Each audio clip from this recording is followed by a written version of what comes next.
Gaffy, good to see you getting out, having a hit of the golf finally. How was that? Yeah, it was really nice. Shanked the first ball.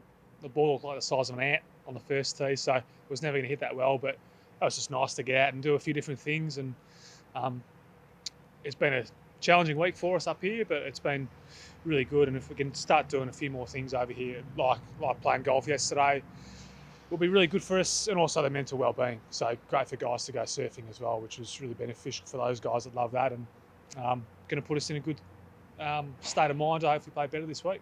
Yeah, obviously, that's a great place to start. But what else do you guys need? We heard someone earlier in the week say kitchens would be nice, like you to be able to cook your own food and all these kinds of things. What would you like to see next? Yeah, I mean it's a tough one with everything, but it'd be nice to sort of go to a cafe and have a coffee there and sit down and have some breakfast like that, or little things like that would be nice. I'm not sure how close or how far away the likelihood of that is, but being able to get out and about and do a few things, because it's great in here, we love it in here, but going out for the mental well-being would be really good. I mean, do you think it's going to help with your mental well-being being stronger? Will that help on the field? Do you think will we see some sort of maybe a little bit of improvement thanks to that? Oh, yeah, combination of a few things, a bit of that, but also we need to adjust the conditions a bit better, especially playing at night the next few rounds. We need to be a lot better, a lot cleaner, a lot sharper, and unfortunately we had to have Saturday night's performance to realise these things and adjust a few things from now on, but we've got no excuse. Had no excuse before the weekend, but no excuse not to improve in a few areas, and Brisbane are a really good team, and I showed that against Freo last week, so I hope you can speak to a few of the Freo boys and get some insight on them and play well enough to put ourselves in a position to win, hopefully. Can you do that? I mean, you're living with Freo. Do you walk past them and say, hey, what was it? What did they do on the weekend?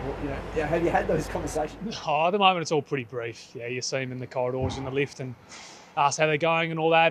But we've all got different schedules. They're training at different days and all that. So it's more of a glancing hello and goodbye kind of thing. And I'm not sure how often the coaches speak about all things from different sides. So who knows? But we need to get ourselves right before we can then worry about taking on Brisbane this week. When you look back to the game, you guys looked frustrated. It seems characteristic of the way you guys normally play. Was frustration evident in your own mind as you look back at how everyone performed? Frustration with live, frustration Star Trek, frustration with everything. It just didn't seem normal. I think purely frustration on how we're playing. Yeah, it wasn't on about conditions or anything like that. We expect better of ourselves, and we've got a team that's played a lot of senior football together over so many years, a lot of experienced guys with a lot of success as well, that we expect close to perfection, and that was a long way off that on Saturday night. So we need to get better. Yeah, frustrating when you're chasing the game like that and you expect to get closer, but we seem to get further away as the game got on. And Gold Coast were great. A lot of young guys playing the best footy they probably have of their careers. So well done to them, and they're going to win a lot of games, but we need to get ourselves right, and starts with the senior guys that have been around a long time. What was the conditions? Played most of your away games in the twilight or during the day, because back now you're playing at night over here. How differently does the ball behave and the ground feel underneath compared to what you are used to when you're trying to gather the footy off the ground in wet conditions? Naturally, it's probably a little bit dewier at night time, and Queensland conditions as well probably add to that. But we have quite a few of those games at night time in Perth where it's a little bit slippery, and probably the yellow balls are probably a little bit slipperier than the red ones. But I mean, it's all pretty minor in significance to actually winning the ball and being clean, which was probably the main thing.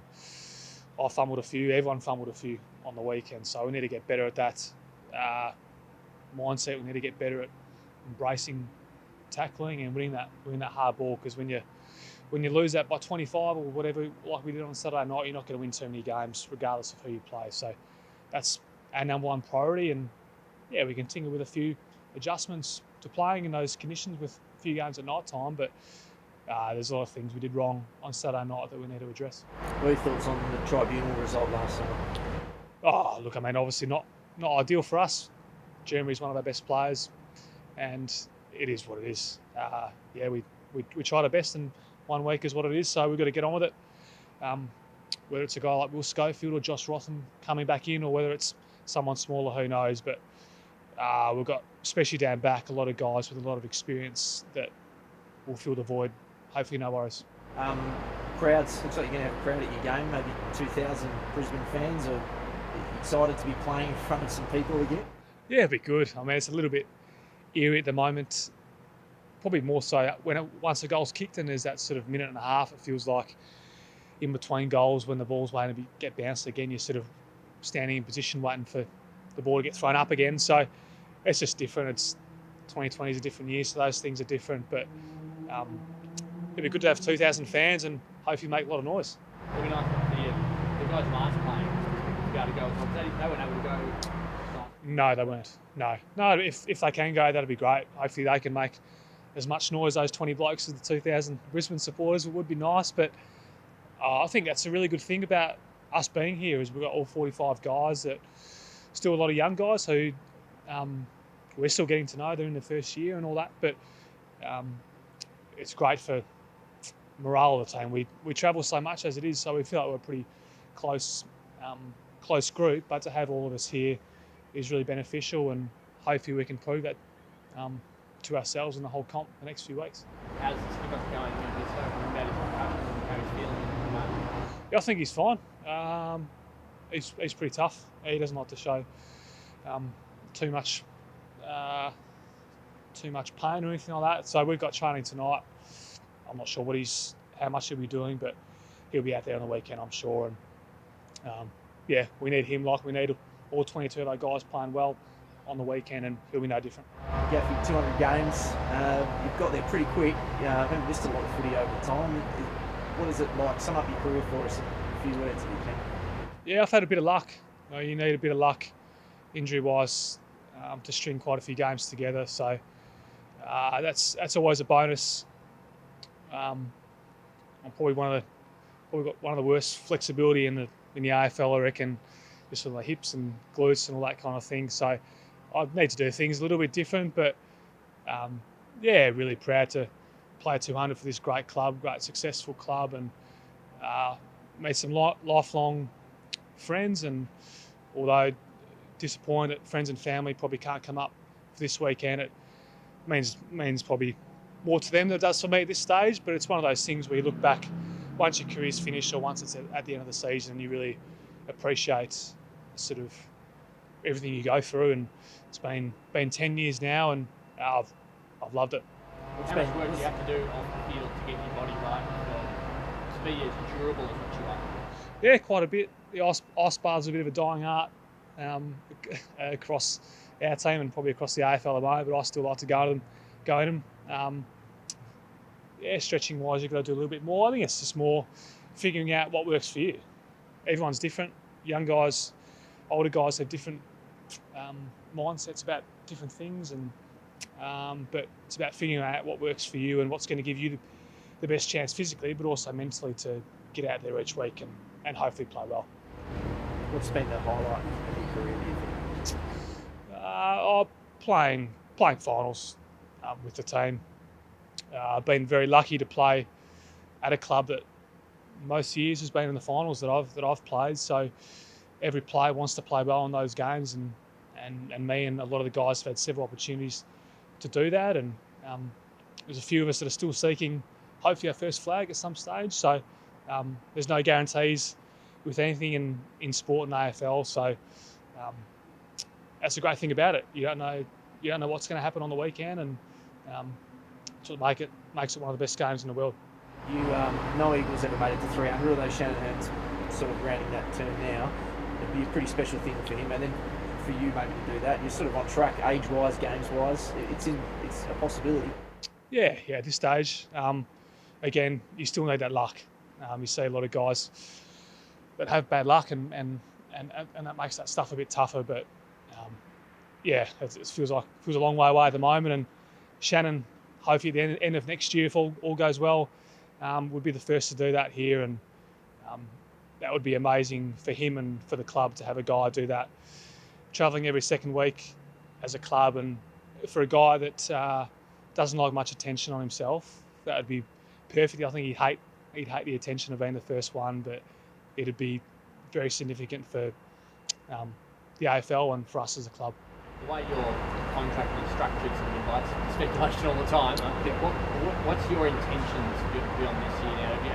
Is it a fait accompli that it'll get done once the COVID restrictions are finished up, or is there still to work through? I know we're still working with the club, and all conversations are going really well at the moment. So it's all positive on that end. Obviously, this situation has dragged probably things out a little bit in terms of everything that goes with the AFL. So looking forward to keep working with the club and my manager and go from there. Do you see yourself being here as you try to get that 300 games, or is there some doubt over whether or not you would extend beyond that? Oh no, everything's looking pretty good at the moment, and as I said, very lucky to play at a club that is really successful and great staff, great players, great coaches. So all going well at the moment. Your mate, is it family that's something what? Or anything? Like having your family in Victoria and unknowns? Oh, I think it's a natural thing. I mean, it's been 10 years, and it's just a natural thing with guys that are interstate. You just get it gets probably spoken about a little bit more, but I've loved and continue to love every part of playing with this footy club, and it's been great. We've sort of started to hear some of the stories about 2018 and why you decided to stay and changed your mind and all of that. Can you just give us some insight into maybe the thing that really cemented that you were going to stick around? What was it? Oh, I think it's a combination of a few things. As I've said a few times before today, you're very lucky to play at a successful club, and there's no guarantees of whether you get another chance to hopefully win a flag, as everyone wants to do. But everything was and is going really well here, and I love it over in Perth, whilst not being here at the moment, and that was the reason why I decided to stay, and yeah, definitely the right decision, and we'll see where we go from here.